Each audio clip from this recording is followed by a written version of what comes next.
tienes que aprender a estar cómodo cuando no estás cómodo con ellos. Es la resiliencia.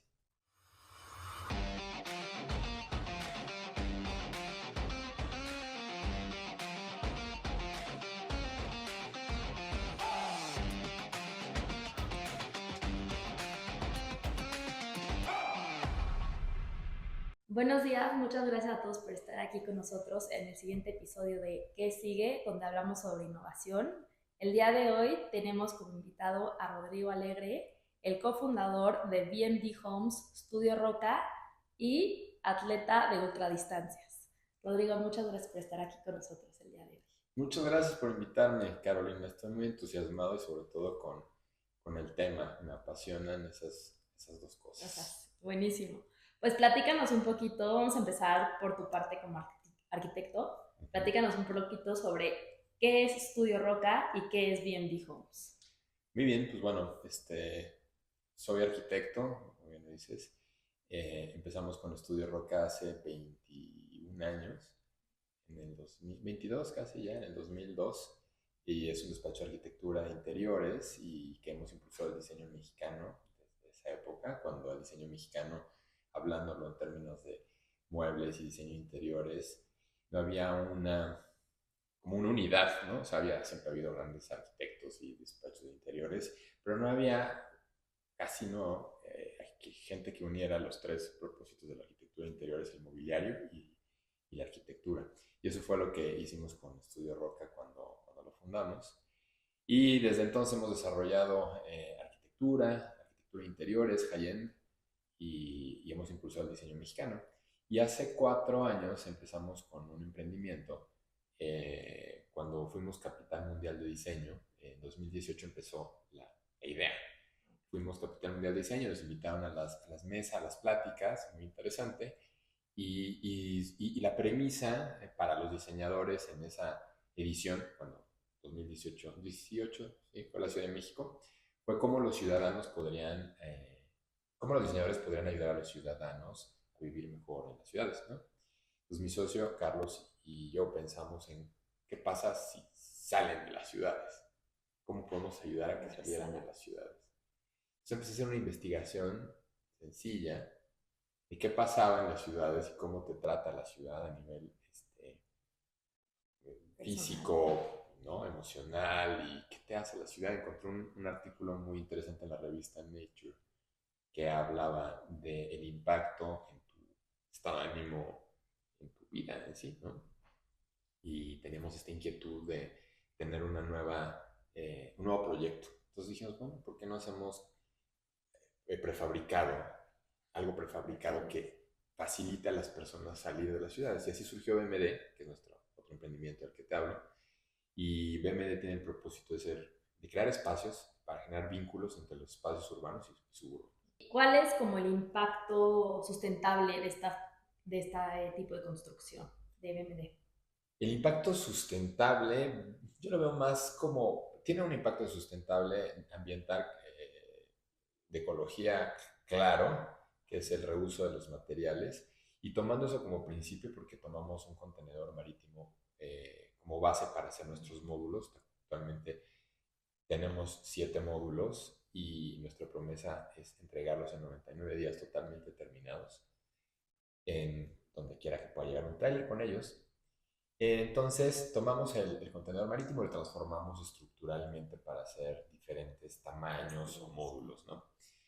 Eh, Sustentabilidad ambiental, pues está claro el reuso del contenedor. Usamos, aparte, unos que hayan sido one way, que significa que, y también no hayan transportado materiales peligrosos para la salud. Y de ahí pues se desenvuelve toda nuestra investigación para desarrollar BMD. Nos acercamos con los principales eh, marcas de acabados y empresas en México y fuera para ver cómo podía ayudarnos su departamento, su parte técnica, para generar BMD, sus interiores, ¿no? Y así fue como nos acercamos con 6 o 7 distintas marcas, Comex, Sangoban, Maciza, etcétera. Y dijimos, ¿qué onda? Ayúdanos. Y aparte, ¿por qué no le pones materiales que tú sepas que tengan un certificado de sustentabilidad? Entonces así tenemos algunos materiales en BMD que usan certificados desde huella cero o, o aptos para ser LEED, huella de carbón cero, FSC, o baja emisión de contaminantes, en fin, ¿no? Hay muchísimos. ¿Cómo se va a innovar en la arquitectura? No soy, o sea, no soy urbanista cuando vi esta pregunta, pero me considero bueno identificando las tendencias sociales y respecto al diseño.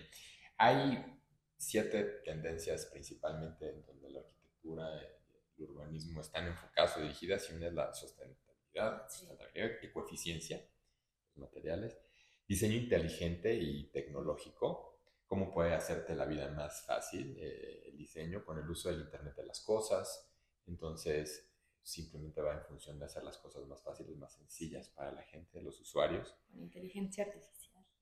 Sí, urbanismo vertical también. Luego la movilidad sostenible, o sea, respecto a la movilidad, donde se desarrollan los proyectos, o proyectos de movilidad y respecto de el uso de espacio público. Eso también creo que es el futuro, ¿no? De espacios verdes y naturales y la conexión con el urbanismo. Hace poquito escuchaba a una persona que desarrolló, o sea, más bien impulsó una norma en el gobierno de la Ciudad de México para que se usaran menos coches, y la norma era que tuvieras que tener un estacionamiento cada 30 metros cuadrados, y pues eso traía más coches y era más lío y más problema. Entonces él impulsó esa norma, me parece fantástica, para más bien que los proyectos pudieran incluso no tener estacionamientos.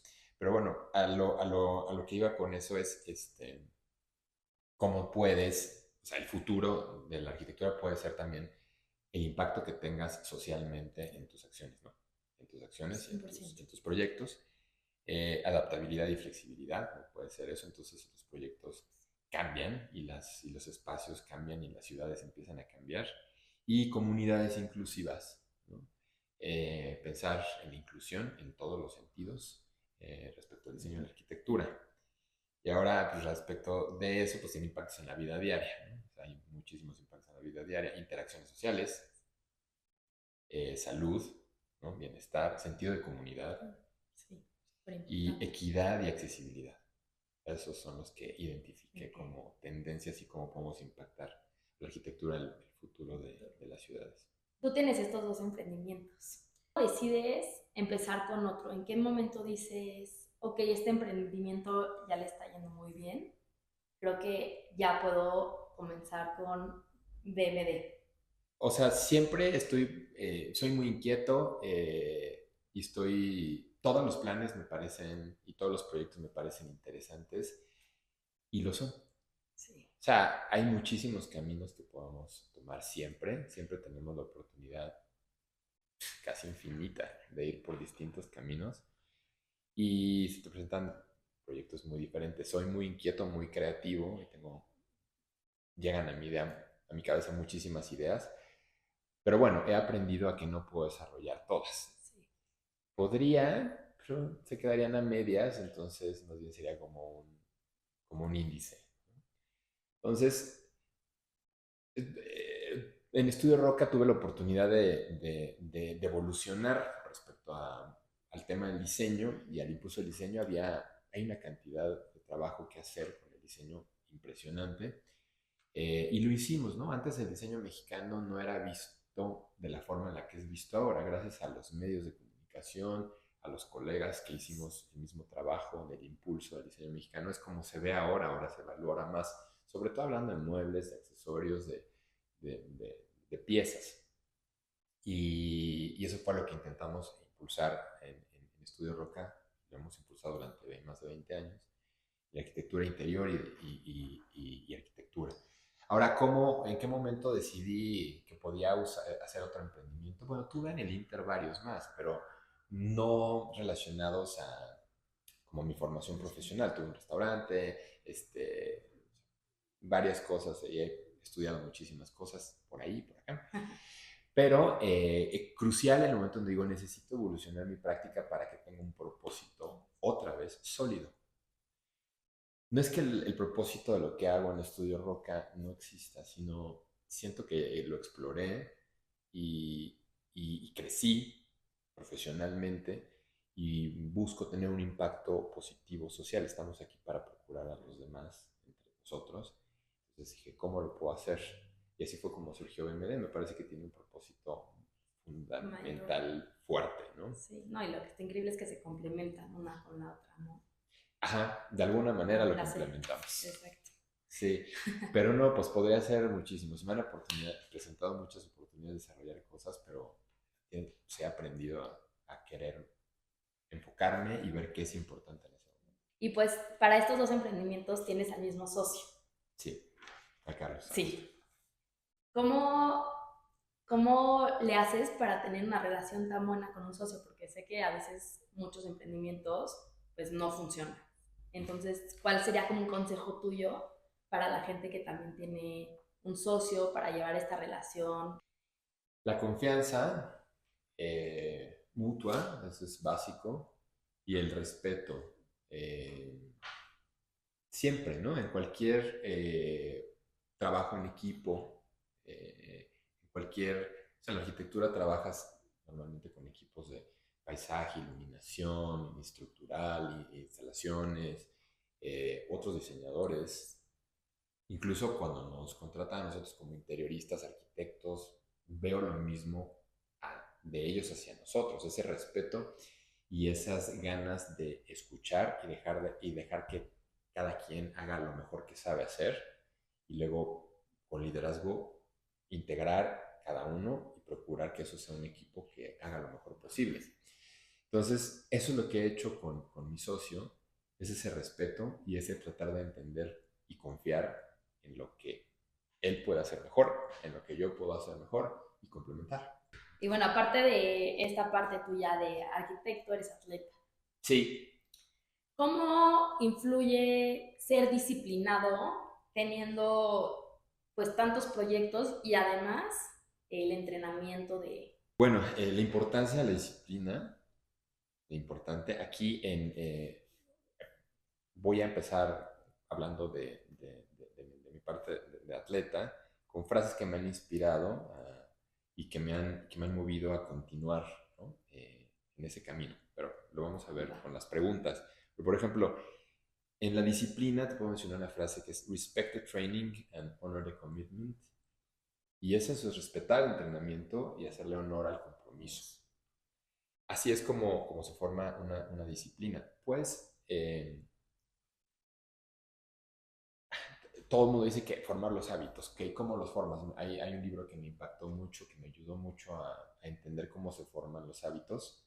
Y luego me di cuenta que lo hice bien cuando empecé a ser atleta y empecé a formar los hábitos para el entrenamiento y para entrenar por una carrera y luego para otra, etcétera. Y es Hábitos Atómicos. El libro Sí. es muy, muy bueno y te hace entender cómo conceptualizar cuáles son los impulsos por los que empiezas a desarrollar los hábitos, cuáles son las recompensas, etcétera. Entonces empezarlo a hacer una constante.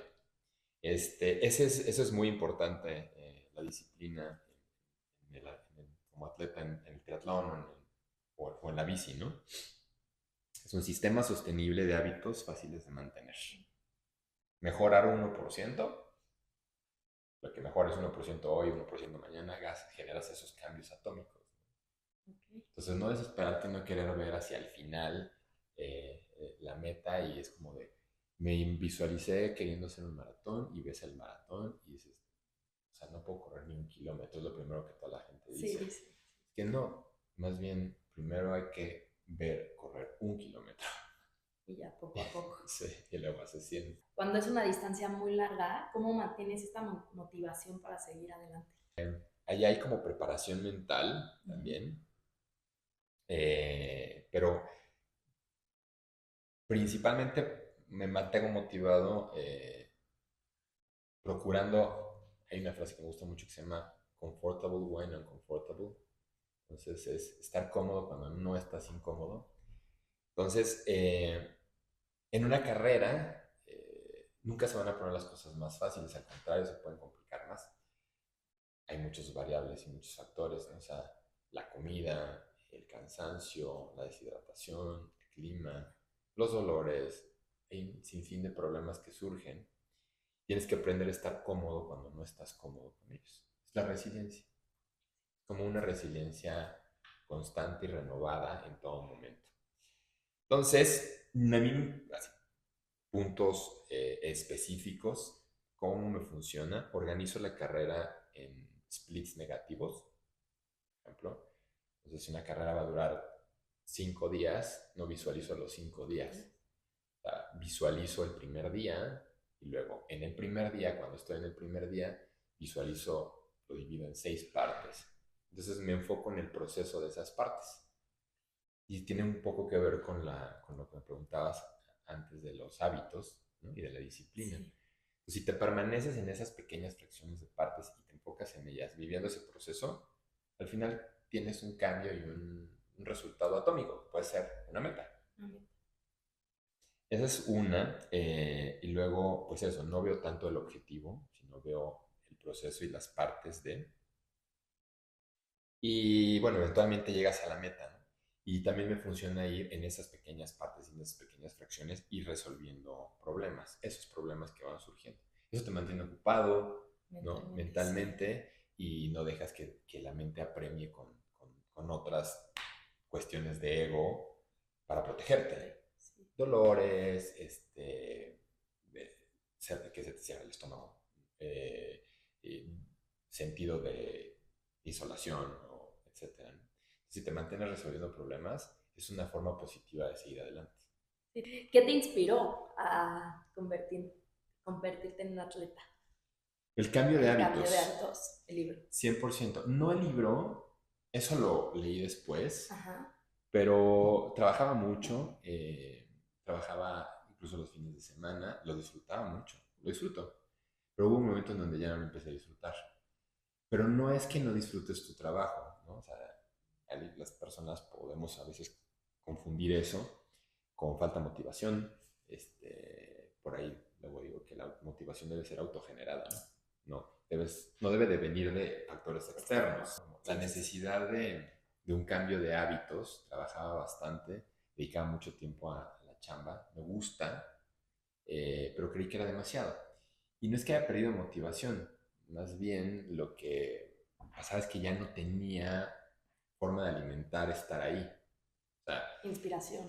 Inspiración, conocimientos externos, energía mental, física, ¿no? Entonces piensas que perdiste motivación o que tu trabajo no te gusta o que el proyecto ya no te gustó, pero yo creo que necesitas ir por otros caminos y aprender, ¿no?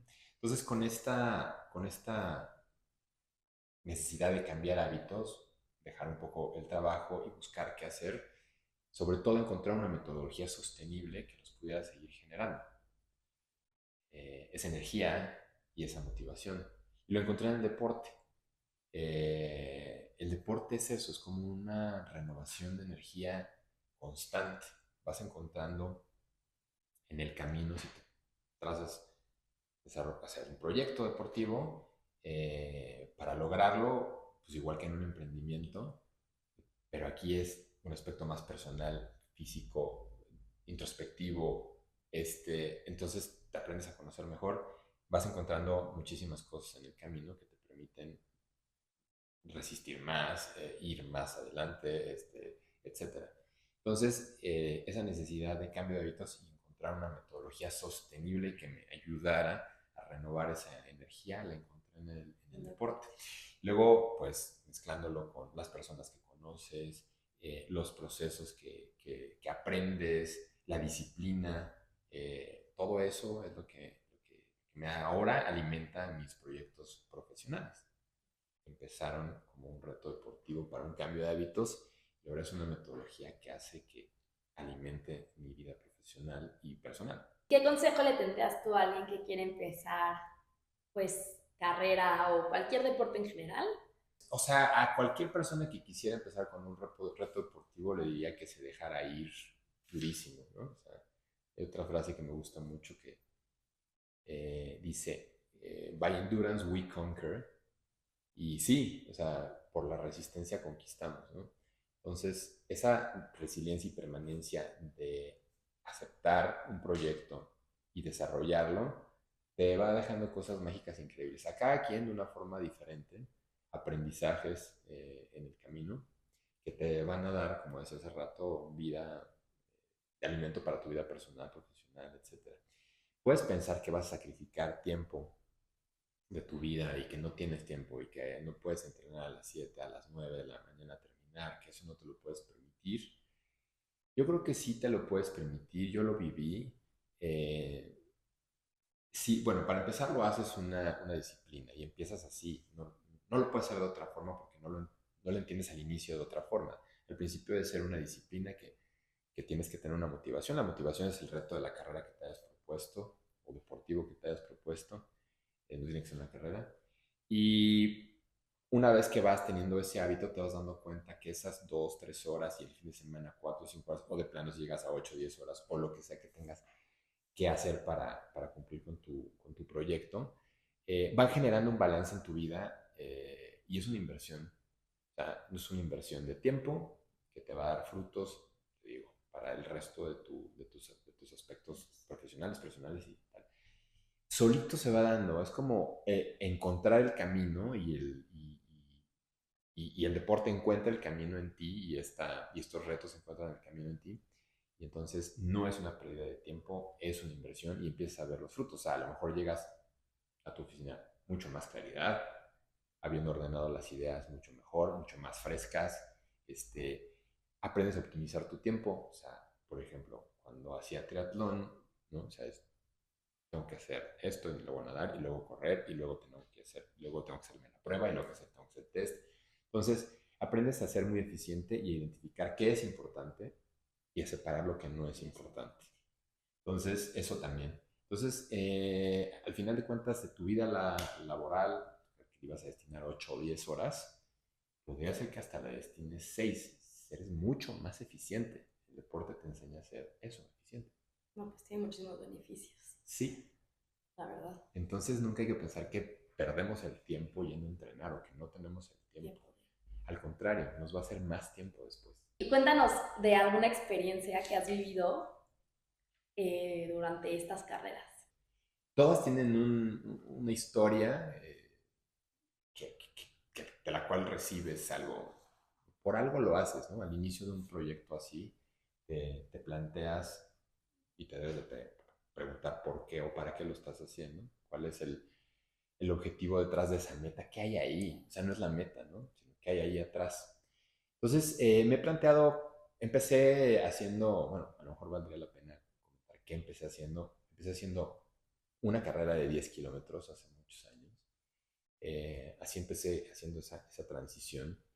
Y después mi primer triatlón, luego me gustó y te vuelves un poco adicto a lo que te trae y haces pues un Ironman y después me propuse hacer, bueno, puedo hacer dos, un día uno y al otro día otro, lo hice y ¿Seguidos? luego 5 y luego empecé, pues sí, uno por día y lo hice. Luego, pues, ¿qué más hay? Entonces empecé a investigar carreras de ultradistancia, de ultraciclismo en Estados Unidos. Es una carrera eh, en 1500 kilómetros en 3 días y 20 horas y dormí 7 o 8 horas, muy, muy fuertes, muy precisas. De ahí me empezó a gustar las carreras de bikepacking, en ciclismo, de varios días, pero ya sin soporte, sino tu autosuficiencia. ¿Esta fue Este, tu carrera más larga, la de 1500 no, kilómetros? ¿O cuál ha sido tu distancia más larga? bueno, la distancia hasta ahorita sí, ahorita lo estoy entrenando en agosto para una que son 2700. Esa fue la distancia más larga, pero no la mayor distancia en días. Yes. Esa llevaba un equipo, que ahorita voy a responder a tu pregunta de que, ¿dónde ha aparecido algo que valga la pena contar? Ahí llevaba un equipo donde te soportan, ¿no? Como para entender. Y llevas 7 personas de crew, es una carrera seria. Cuando la primera vez escuché eso dije, eso no es necesario, o sea, soy muy eficiente, yo con 2 personas. No, analizas bien todo lo que sucede, cómo tienen que descansar tu equipo, la otra parte mediodía, otra parte mediodía, dos camionetas que te van siguiendo, procurando toda la comida, etcétera. No puedes parar, el tiempo es corto, casi no puedes parar. Entonces, son diferentes experiencias, ¿no? Y en la de los 5 Ironmans, pues eres básicamente tú contra ti. O sea, solamente me apoyaron 2 personas. En fin, y las carreras de bikepacking, pues ahí sí vas tú solo y la condición es que nadie te pueda soportar. Entonces sales con un destino, por ejemplo, una de las últimas que hice fue México Puerto Escondido, por la Mixteca, por la sierra. Hice 3 días y como 12 horas. Es la primera carrera de ultraciclismo en México. Entonces, desde que sales, lo que llevas es lo único que tienes. No puedes preparar reservaciones, no te pueden seguir, no te pueden llevar comida. Digo, en una carrera de esa magnitud es indispensable la alimentación y alimentación de calidad, ¿no? Sí, Carbohidratos, claro. geles, en polvo, geles, este, pues muchas cosas que tomas en carreras como un Ironman o algo así, que les puedes llevar, ¿no? Y los cargas y están pues, aquí, ¿no? Y después pues se te acaban porque pues cargas lo de un día, pero no lo de 4 o 5. Entonces, tienes que procurarte la comida en el camino, en fin, entonces son retos muy diferentes. Me incliné más hacia ir hacia los retos de autosuficiencia, precisamente por una cuestión de sustentabilidad, ¿no? De sostenibilidad y de respeto. Estas carreras de soporte, como esta que te mencioné de 1500 kilómetros, quería hacer una después que es cruzar todo Estados Unidos de costa a costa, que es la misma carrera, pero son 5000, pero es un despilfarro de recursos impresionante, ¿no? O sea, de energía, de personas, de basura, muchas cosas. Entonces opté luego por ir por el camino de la autosuficiencia. Bueno, ahora sí, respondiendo a la pregunta de un parámetro, he tenido a lo mejor 3 experiencias muy padres. La primera es mi primer triatlón en Valle de Bravo, hace ya muchos años. ¿Por qué esa? ¿No? Porque no me creía posible de hacer un reto así. Lo veía fuera de este mundo, lo veía, eh, sí para mí, pero inalcanzable. Hoy las redes sociales, los libros, los podcasts, están llenos de ilusiones y de frases como everything is possible, tu mente es todo. A ver, sí, solamente dime cómo, ¿no? Sí, 100%. Entonces, ahí es donde tengo ya unos textos escritos al respecto, tratando de explicar cómo. Entonces, justo cuando te metes a un proyecto así de un triatlón, es como, ok, ¿cómo? Está mucho más manejable, hay entrenamientos, hay miles de personas que lo han hecho, en diferentes condiciones. Entonces, todo eso tiene recetas, ¿no? Y más o menos. Entonces, vas encontrando el cómo. O Pero sea, para dirías mí, que tú encuentras el cómo conforme lo vas, o sea, lo vas desarrollando, pues. No sí, es una respuesta como tal. hay retos que tienen más información, Ujú. ¿no? Hay retos que tienen más información dependiendo del reto, si es de aguas abiertas o bici o carrera o lo que sea, cuántos kilómetros son, la altimetría, las condiciones del lugar, el clima, qué te vas a enfrentar. Pero hay retos que no. Entonces, bueno, mi primer tetón, el reto, el mío, fue entender que podía encontrar las herramientas para hacerlo y que están ahí y que las investigas, las estudias y con disciplina lo haces. O sea, yo no podía llegar en la etapa de la natación a la última boya. Luego, el segundo reto que me dejó algo muy trascendental fue este que te digo, ¿no? De la carrera con el equipo de soporte en Estados Unidos. La pregunta que me hizo uno de los integrantes de mi equipo antes de empezar la carrera me dice, Ro, la verdad, ¿por qué estamos aquí? Digo, para llegar juntos. Eso fue lo que me hizo llegar al final de cuentas y la experiencia de verme abocado al equipo, a las 8 personas las que íbamos y a vivir no solamente la experiencia, a trabajar y a lograr ese balance para que las cosas pudieran funcionar cuando se pusieron muy difíciles, condiciones climáticas, falta de sueño, nutrición, la confianza en los demás, y cómo llegamos juntos fue lo máximo que he vivido en mi vida con las personas. Y la tercera, inesperada, es cuando nunca debes de subestimar una montaña, un reto, las dimensiones, la longitud, las condiciones, ¿no? Nunca. Empieza a hacer autosuficiencia, estas carreras de autosuficiencia y diferencia con el soporte. O sea, el soporte te puede subir a la camioneta que traes atrás en caso extremo y te pones la chamarra, la hipotermia, así, me ayudas, etc. Y estaba en un viaje de bikepacking, no era una carrera, en Ecuador. Ajá.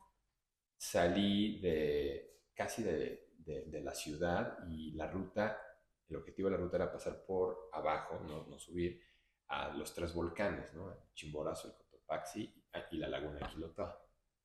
Las condiciones en Ecuador son extremas. Tocas 4.000 metros de altitud varias veces. A 4.000 metros y en Ecuador las condiciones de pronto cambian de estar soleado a lluvia y frío y viento.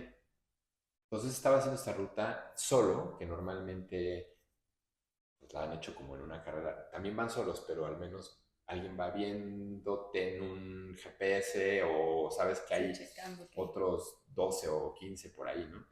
Entonces yo la estaba haciendo solo y hubo un momento en una montaña, las condiciones se pusieron feas, empezó a llover, empezó a hacer frío, perdí un guante de térmico de la bici, y dije, no va a haber nadie en varias horas. La mano empecé a ya no sentirla. ¿Qué va a pasar? Entonces, bueno, volviendo a lo mismo que decía hace rato, sin ver hasta esas 2 o 3 horas que iba a poder a donde hubiera llegar alguien, me enfoqué en el momento y pues a tratar de salvarlo, adelante, ¿no? Sí, salir adelante en ese momento. Entonces ahí sí sentí mucho miedo, fue una situación inesperada, donde lo más importante es, pues tienes que prever el equipo que tienes que llevar, qué pasa en caso de emergencia, nunca salgas sin un GPS satelital con SOS, en fin, ¿no? Varias cosas. En cuanto a seguridad, ¿cómo manejan pues esta parte? O sea, en seguridad en México. Ajá. Sí, la primera vez la hice el año pasado, esa podría haber sido la otra que tuvo un impacto grande. Esta de este año fue en abril, la terminé, el año pasado no la terminé, es la primera carrera que no termino. ¿Y por qué quedé en... Ahorita respondo de la seguridad, tiene que ver un poco.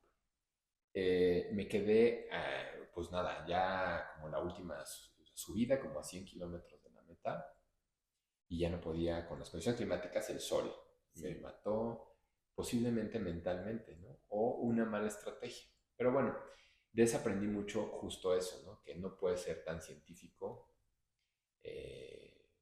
sino también tienes que ser un poquito poeta, ¿no? Y dejar que las cosas, entender cómo suceden las cosas en tu awareness, ¿no? O sea, de entender lo que está pasando y son cosas que suceden, son realidad y vivir con ellas, ¿no?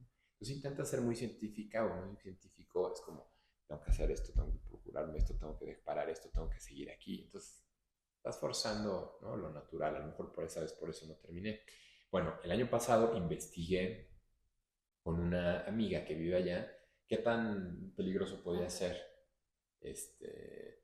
Pues a los ciclistas normalmente pues no nadie los pela y pues sí puede ser peligroso, sobre todo en una parte central, ¿no? Del recorrido, subiendo a un puerto de montaña, pero más porque hay una pelea entre la gente y las comunidades respecto a los terrenos, a las tierras, ¿no? Pero pues el ciclista es alguien ajeno a eso, de alguna forma.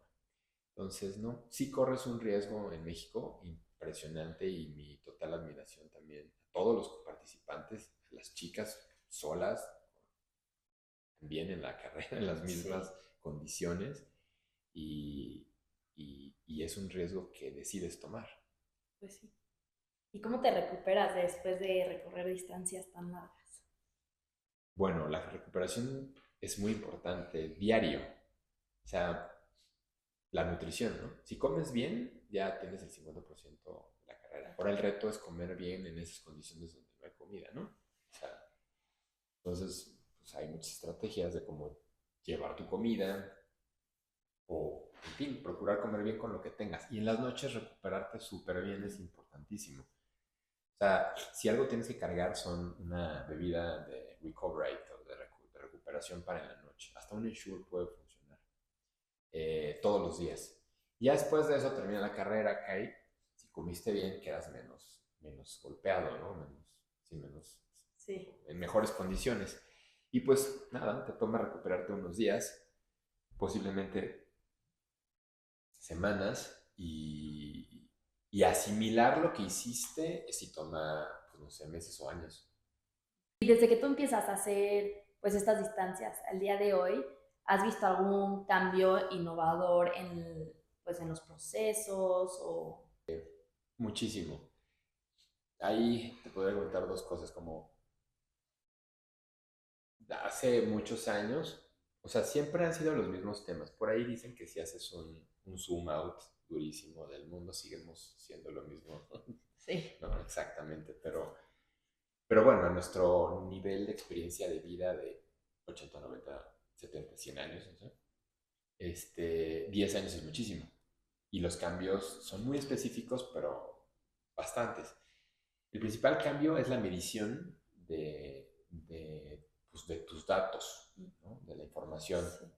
Antes no la podías medir, que era una ventaja también, porque desarrollabas más la percepción, las sensaciones, este, conocías mejor tus pulsos, tu sensación en general, ¿no? No, Física. y siento que, bueno, tú me vas a poder desmentir, pero el no saber cuánto te falta también es bueno, ¿no? Como que, porque sí es... 100%.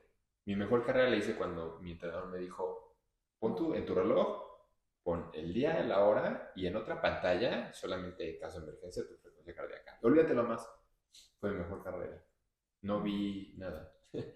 Entonces, antes pues desarrollabas esa sensación. A mí la verdad es que ya no me tocó tanto desarrollar ser tan sensible respecto a mi cuerpo, como que aprendí ya con el Garmin y con muchos datos, y ha ido en 10 años para acá mejorando muchísimo. O sea, está Training Peaks, está WK5, son plataformas donde subes la información de Garmin y tu frecuencia cardíaca, tu sensor de frecuencia cardíaca y tu sensor de potencia en la bici y en el podómetro, en fin, todos los gadgets que uses generan información. O Sí. o el mismo Apple Watch y tus pulsaciones, tu variabilidad de la frecuencia cardíaca, todo eso genera información. Ahora lo importante es qué haces con ella. Entonces, si tú quieres interpretarlo así solita o solito en el Garmin, en el Apple Watch, o puedes ver lo elemental y lo básico, ¿no? Lo que te dicen es como tu estado de forma física, el fitness, etcétera. Un poco lo entiendes, tengo buen fitness. Pues porque ahí dice. Pero hay plataformas como Training Peaks y WK5 que te dan un poquito más de información a nivel como coach, quienes se entrenan, y entonces puedes hacer ajustes como más finos a un atleta, descanso, el pico de entrenamiento, intensidades, todo eso, ¿no? Entonces, eso es como ha cambiado muchísimo. Y la nutrición. Todavía hay desinformación respecto a la nutrición, pero debería de ser de las cosas más importantes que puede tener un atleta. Eh, Constantemente me encuentro atletas que, ¿cómo te fue? ¿Qué comiste? Yo siempre pregunto, soy muy clavado en la nutrición, Ujú. muy clavado. ¿Qué comiste? No, pues me eché un gel y me eché una galletita, si bien les va, ¿eh? O hay otros que nada, ¿no? Y no, pues tienes que conocer cuánto pierdes de sales, de sodio. O sea, si se te cierra el estómago es por una razón, si ya no te entra el gel es por una razón, si hay dolores es porque no hay energía, si te quedaste y te dio la pájara es porque no hay energía constante. Tienes que entender que tu cuerpo necesita cuántos carbohidratos por hora, no grasas, cómo te recuperas, en fin, ¿no? Respecto a la nutrición. Y el avance en 10 años ha sido mucho y los productos de nutrición han cambiado muchísimos y han sido muy específicos eso. Y, por ejemplo, la inteligencia artificial va a ayudar muchísimo más a esa misma medición. O sea, a lo mejor a facilitar más bien la vida al coach o al atleta que quiera interpretar esa información, ¿no? Que generó el Garmin y cómo puedes planear una carrera mejor. Pero nunca, de verdad nunca, justo te voy a leer algo que apunté, lo busqué en ahí y ve la respuesta que me dio y dije, no puede ser. Estas mejoras superan los métodos tradicionales que dependían más de la intuición y de la experiencia humana, ofreciendo análisis y recomendaciones basadas en grandes volúmenes de datos y patrones que los humanos podrían pasar por alto. Justo, y mi nota es eso, justo lo que dice ahí que hará mejor es lo que creo que hará peor. O sea, te va a dar esos datos, pero nunca van a sustituir la intuición y que sepas tú de tu propio cuerpo o tu coach de ti, si estás con falta de motivación, si estás deprimida o deprimido, si lo que viene, si no diste lo que tenías que dar, viene por otras razones. Eso jamás lo va a hacer ahí, esa intuición no la va a desarrollar. No, nomás tú. Ajá, entonces veo una buena esperanza respecto a la I. Por un lado, nos puede ayudar a planear mejor una carrera. Es como, yo quiero ir de aquí a Puerto Escondido, trazo mi ruta en una plataforma y puede ser que le ingrese ahí y me diga, oye, ¿le puedes ayudar a planearla por caminos más comunes? Me va a ahorrar horas de tiempo. En lugar de yo andar viendo por dónde va el camino, a lo mejor eso me va a ahorrar horas de tiempo. Está fantástico. Y va a dejar más tiempo a que me conozca más a mí como atleta y lo que voy a necesitar en esa carrera.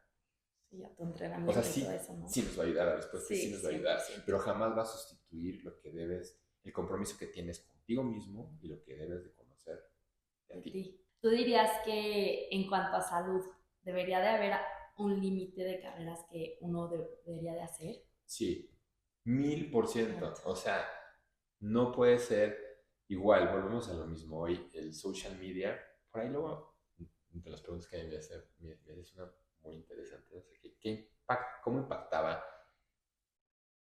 No sé si la tecnología o de hace 10 años para acá, como lo que estábamos hablando hace rato. La otra es el social media. Con el social media híjole, o sea, hay un compromiso de los atletas profesionales, uno, atenderlo y a dedicarle muchísimo tiempo. Y el otro es el propósito. A veces ya se pierde, es como el propósito es para que vean que entrené o para que, no, es que no. O sea, ese punto es como no, ¿no? Entonces, eso es uno. Ahora, volviendo a tu pregunta, ¿me recuerdas? Debería de haber un límite Sí, de carreras. exacto. Entonces, con el mismo tema de redes sociales, es igual, es lo mismo, ¿no? Tú ves a alguien que dice, un Ironman, o sea, un reel de alguien que se entrenó un Ironman en 3 meses y lo hizo y feliz, perfecto. Es como de, no, o sea, te estás haciendo daño. O sea, al rato no vas a poder correr, o al rato tu rodilla no sé qué, o sea, el típico de, no puedo correr porque me lastimo las rodillas. No, no es eso. Es la falta de la preparación física para poderlo hacer. Entonces, como atleta puedes pensar en un evento top al año, dos. Luego eventos de preparación para esos eventos tops, como dos. Y ahí se desarrolla el ciclo de entrenamiento, que es un ciclo de entrenamiento basado en macrociclo, un macrociclo de entrenamiento. Entonces, son picos de entrenamiento. Entonces, tienes que respetar eso. O sea, esa es la información y la ciencia que se conoce de entrenamiento desde hace muchísimo tiempo. Entonces, tienes que entender cómo adaptar tu cuerpo. Normalmente un ciclo de entrenamiento en un año va. Primeros meses del año haces una etapa de base y de fuerza. Y ya después empiezas el macrociclo de entrenamiento basado en 2 objetivos en el año. No más. Te puede lastimar. Seguramente sí podríamos hacer un maratón en 2 meses de cero, si tienes más o menos una forma física. Pero dudo mucho que vayas a terminar bien. Y aparte te estás brincando todo lo bonito. todo el proceso. ¿Para qué querrías hacer un Ironman en 2 meses sin nunca haber hecho un triatlón? Sí, no, creo que tienes que ir Pero, paso por paso, pero ¿no? ¿cuál sería la razón? Pues, O sea, solo hacer un Ironman por hacer un Ironman, ¿no? ujú, sí, Está vacía. sí, no, no tiene un propósito más allá. No. Cuando tú hiciste tus 5 Ironmans, ¿cómo acabaste físicamente? ¿No acabaste Sí. destruido? O sea, ¿lo volverías a hacer? No. Bueno, sí, pero no. A ver. Es algo que también me preparé mucho tiempo, muchos años. Empecé haciendo Ironmans, medios Ironmans, luego Ironmans. Luego ya dije, qué flojera, ¿qué hay más? Entonces empecé a hacer un Ultraman, que es una carrera de 3 días, una triatlón de 3 días, Ok. donde nadas 10 kilómetros. Un Ironman es hacer 1.8 kilómetros, 3.8 kilómetros nadando, 180 en bici y 42 corriendo.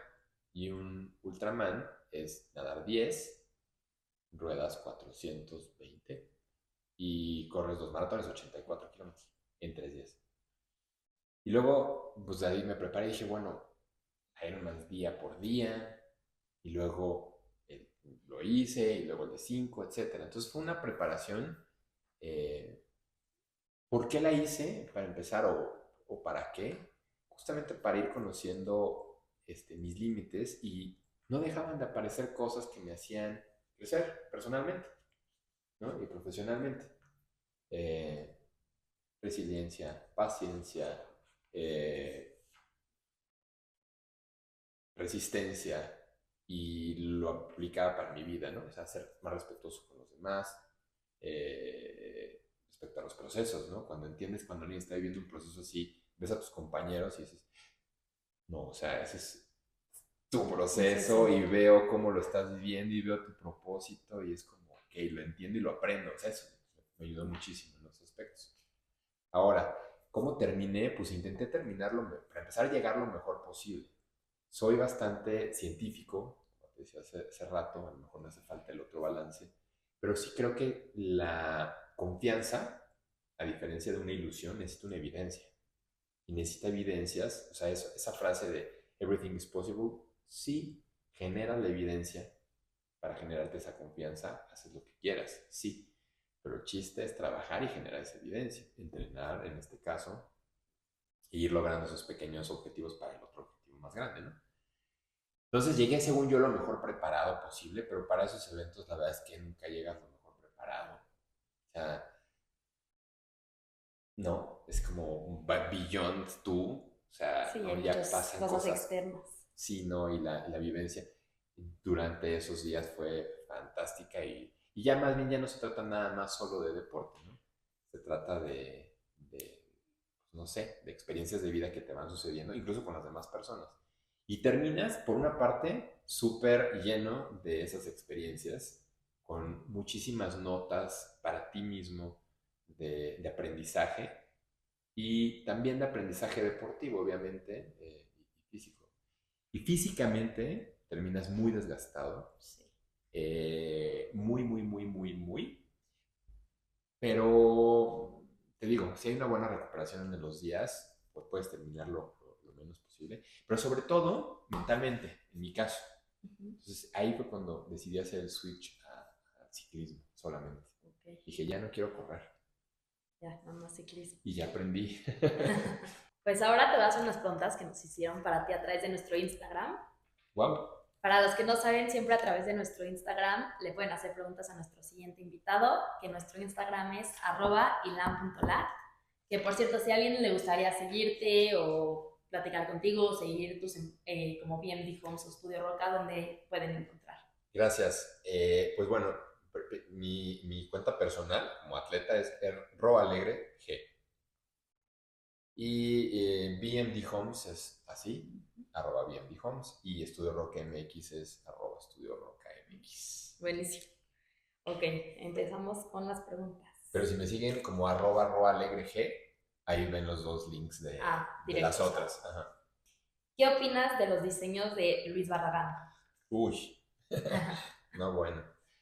Es alguien que entendió su entorno de una forma fantástica, eh, honesto con su diseño y con el pensamiento que vaciaba hacia su diseño y generó con eso.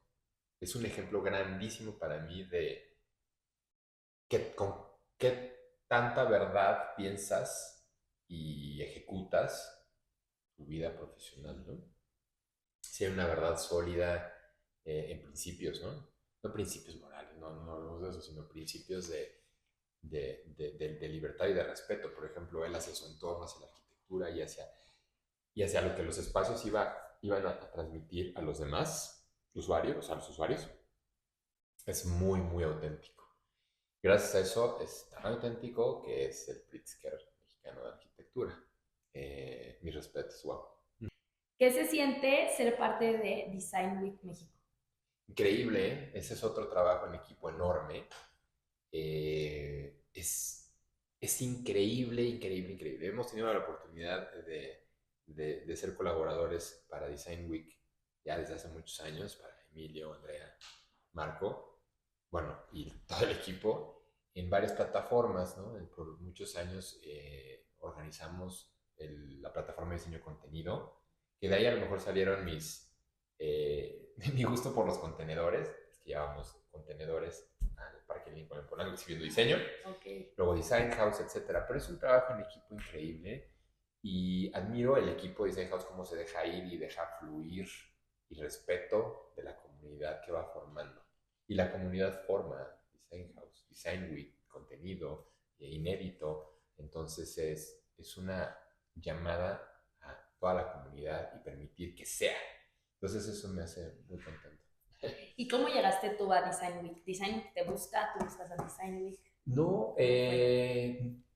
casualmente por alguien que participaba en Design Week en la segunda edición, en Design House, eh, Patricia del Centro de Diseño Alemán nos dijo, oye, creo que harían una buena chamba en Design House, los voy a contactar con, ya no sé qué. Pues hablamos, oigan, podemos, sí, vamos a hacer esto, ok, hemos hecho esto, y fue nuestra primera intervención en Design House en el 2000, hace como 15 ediciones, okay. 14 ediciones. Wow. O sea, eso cuánto es de años, o sea, ahorita veo. Pero es increíble el trabajo en equipo y cómo se forman estas plataformas, permitiendo la integración y la suma de los demás. Eso es lo que le da fuerza. No hay más. Es una muy buena metodología. Sí, 100%. Sí. ¿El clima afecta las casas de BMD? El clima, claro, sí. Y como a toda estructura o casa construida de forma tradicional, tabiques, metal, o sea, ¿no? BMD es un sistema prefabricado basado en contenedores con una estructura metálica que nosotros modificamos y en nuestro, de verdad, buena investigación antes de lanzar el producto, incluyó los aislantes térmicos y acústicos. Entonces tiene aislantes térmicos y acústicos y fachada arquitectónica que separa a la estructura por unos centímetros una capa de aire, más la estructura al muro interior, que es de tabla roca o duro, hay un aislante térmico o acústico, y eso. Y bueno, eso está más o menos fácil. Entonces eso las hace cómodas en cuanto a la temperatura. Si van a estar abajo de un 40 grados, necesitas aire acondicionado. Sí, no hay más. Pero funcionan, la verdad, mejor que una casa de tabiques en cuanto a termicidad, por cómo está hecho.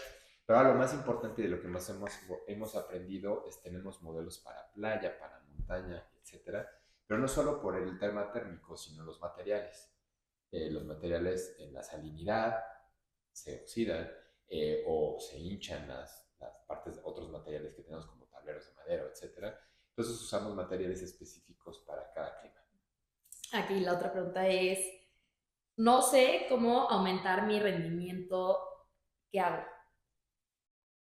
Me gustaría conocer más, un poquito más de información.